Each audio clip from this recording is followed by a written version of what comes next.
Jordan, have something happy So, next.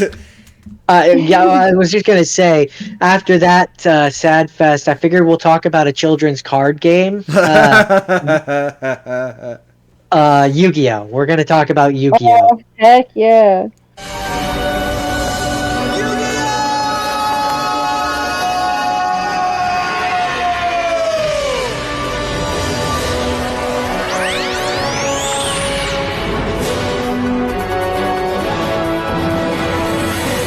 I watched Yu-Gi-Oh!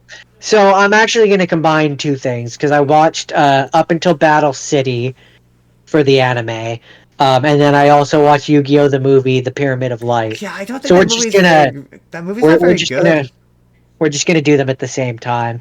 The movie isn't really a movie as far as I'm concerned. It's kind of just an extended episode of the show. Yeah, It falls into that trap that a lot of anime movies do, where with an anime movie you have to really do something different, or else it kind of just feels like more of the same. yeah. Your And this, antagonist has to really do something, and the problem with Yu-Gi-Oh is that's hard to do because the only thing you can do in a Yu-Gi-Oh movie is do a card game. Like you just do a match. You do yeah. Well, I mean, the only thing you can do is either you do a card game, or you do what they did at the end of the movie, which is when it becomes real and they're no longer doing just cards and they're summoning the real monsters. So like, but again, there's only so much you can do with that. right. Like Like, the best Yu-Gi-Oh without it movie. just feeling like more of the show. Which, as an aside, fun fact that I learned about the show, because this was always something. It wasn't something I thought about as a kid, and then as an adult when I watched it, it was something I couldn't stop thinking about. Which was always, why does Yuki live with his grandfather? So fun fact, in the manga in particular, but even in the Japanese version of the show, his mother does show up. Oh He yeah, has a mother. yeah. Um, His dad is in the also a episode, character in there. They mention him. no, from what I read, they never mention his dad. Oh, He's not a character that they ever talk about or mention. His mom is very much a character you see, yeah, to the that I point know. where in the subbed version of because she was only cut in the dub for whatever reason. Yeah, Um, but in the subbed version, on the episode where Yuki is getting ready for his date with Taya, the episode 50 or whatever, right before Battle City starts, oh yeah. as Yugi is about to head out to his date. In the sub version, he runs into his mom, and his mom was like, because he has been talking to himself in his room because he's talking to Yami, and his mom is essentially like, "Who have you been talking to in there?" And he has this scene with her where he's like, myself. I wasn't. What are you talking about? I was talking to nobody." But they cut that from the dub version for some Yeah, reason. because she's a superfluous character. She has nothing to that show. Well, I mean, sure, but when you don't see a mother character at all, it then raises a question that they'll never answer because it's not a thing in the original thing of where are his parents? I mean, they died. They died in a tragic card game related accident. Dark Also, got him. the what is it? The Shadow Realm. The Shadow Realm got them. Yeah, the Yeah, the shadow. Silver Which Graveyard. that's another funny thing is the Shadow Realm is a creation completely created for the dub. Yeah, they Um, couldn't have be like and, they and just died. it's what they used to cover any scenes of violence or like death. They Right. just call it the Shadow Realm. Also, it's very funny. The censorship that they put in there that you don't notice as a kid that you can't help but notice as an adult is so funny to me. Like all the scenes where you have the thugs and the bad guys of Pegasus is and they'll be pointing. Like there's the one scene where they're to get Kyra, and they're pointing at him like this, and it's like in the original dub they have guns. They've Like they're got. point they're pointing guns. In the English 4 Kids dub, they're just pointing real hard at him, Or which is Well, so I funny already to knew there me. was differences, but I'd only seen the English dub as a kid. Didn't even know what that was like. Another one that was more, yeah, we got guns in this. Where there's Yeah. Yeah, that's turrets. the original Japanese version. Yeah, there is a That's there funny. exists a uncut version of like I can't remember how many episodes, but a certain portion of the dub where they redid it where it's closer to the Japanese version. You can find Really? yeah, you can find at one point you can find some of it on YouTube. Yeah, Interesting. it's not as much fun. That shows way that the dub of that is way more fun. Like, For a lot of it, I tend to agree. although I would love to It's see the silly over the topness is definitely yeah. I enjoy it. I remember collecting the cards. I mean, yeah, I I love a remember card game.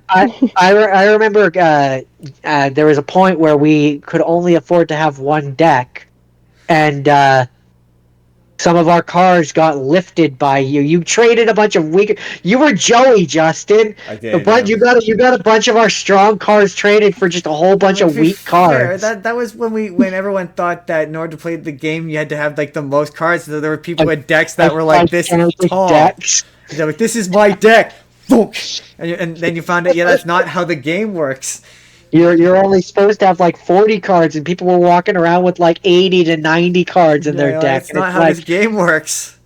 you're not Did either of following you the have a favorite rules. card? I mean, to be Like a fair, favorite card in the deck? yeah. Did I have a favorite card? Oh, I mean, Yeah. Blue Eyes, White Dragon, all the way. I always had a soft spot for Blue Eyes for sure. I like Red Eyes personally. I mean, it's hard not to love the Dark Magician, but functionally, the Dark Magician is a worse card. He's got less attack points and he requires the same amount of sacrifices.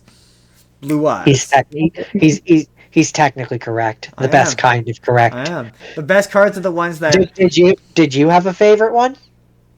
My favorite one to play the game with is Maneater Bug because it's hilarious. I mean- put that shit face down and just wait to see. I played once with a friend who he got a Madoka Magica themed deck when they had like that edition. He did all this complicated crazy stuff to like he had to like keep summoning stuff. I don't know, he did this really intricate thing, summoned this like super Madoka Magica Yu-Gi-Oh, and then goes and attacks that face down card that I had the whole game. Maneater Bug, they're just instantly dead. That's it.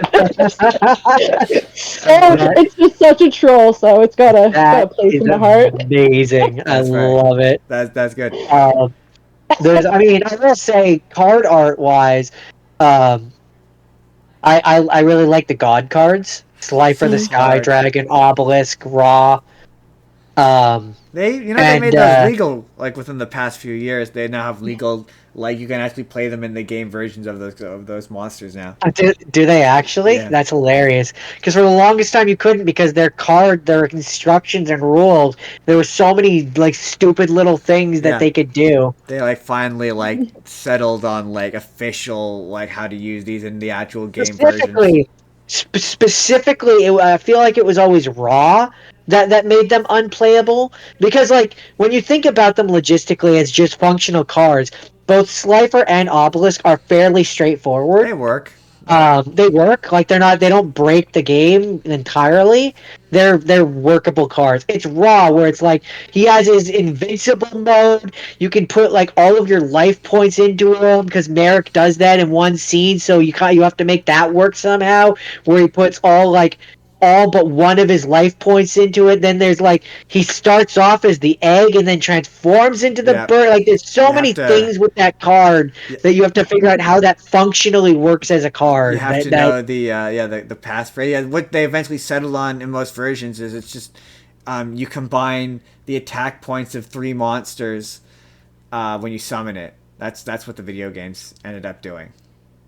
I remember there being there's a mobile game version of it where it's like no, they're like they just had different versions of the Slifer card where it was like you had a card version where it was the egg and you could use that to then special summon the regular version without having to sacrifice. Yeah, I think so. And then if you had the Phoenix version, then you could use one of the special effects to turn into that. And like each card then has the specific rules for the specific section, I think and that's how they got around it. They eventually Which did that. that would but be early versions that of it would be was expensive. like, and we had Yu-Gi-Oh! GX Tag, and that game it was literally just you sacrifice. Yeah, 3 you sacrifice the 3. and Yeah, then it combined them into one. which was definitely like a game breaking thing because if you somehow managed to, which I remember specifically in that game, that was a fun game because like you could Yeah, just absolutely it was. make the most unfair decks. Like, so I remember having it one time where it's like the three monsters that I used to summon raw each had like 3,000. I think I had three blue eyes or something. So like they each had 3,000 life points, and then raw got the combination of the three monsters' life points. So mine ended up having like 9,000 life points or something, like insane. My And like in that game, it was like when you defeated them, if you did direct damage, you got bonus points at the end, which the points that you got at the end of the match were what you used to buy more decks. And the more damage that you did on their life points, the more points you got, which meant the more money you could use to buy cards. So like on that one, you ended up getting just a bunch, and it my was just a my fun deck game. was built around one card, ritual summon monster. Which when you attack, it was one of its effect was when you attacked Yamato. it, Yamato, the king of a higher plane. When you attack someone in defense mode, your attack and it subtracted the difference between their defense and your attack, and that came out of their attack points, whether they were Their attacked life or not. points, yeah. Um, and so I would keep the from Yu-Gi-Oh! GX, the Yu-Gi-Oh! GX equivalents to the God cards, the Sacred Beasts, all of whom are hyper context specific and suck. Yeah, yeah, yeah. You thought the god cards were hard to summon. They make them look No, easy. even harder. The only one that's even possible is the obelisk equivalent. The other one, it's like you have to One was you have to have three sacrifice continuous three magic. continuous trap cards. The other one is you have to sacrifice three continuous magic, and then I think the monster was One like was effect fiend, monsters or fiend something. it was fiend monsters. But it was just it was hyper specific, and the only thing they were good for was when you use ritual summon. Um, they don't need to be on the field in order to sacrifice them. You could just sacrifice them from your hand. So you just sacrifice one of these sacred beast monsters, and it covered your star cost. So you could summon. I could summon Yamato on turn one in some games, where I'd be like Yeah, bang, and then I'd be like insta win. I just he won. he was he was frustrating to play against. It was I'd be like, oh, I got a hand with the sacred beast, bang, and then you put as many of the ritual magic cards in your deck as you can, which is like I think two of each. And there was some games where I could summon them turn one. It was really funny. The anime though, Yeah. So sorry, we got wildly off on a tangent there. The first season's funny because you can tell that it's before they really figured out the rules. So there's just a lot of where I'm watching it where they're like, I played this card which does this and I'm like, it doesn't do that. That's not what it does. You're not playing that card right. Nope, nope, nope, nope, nope, nope, nope, nope, nope, nope, nope. Like the one scene where Joey's versing the zombie card guy, he's like, I play my magic card, Call of the Haunted.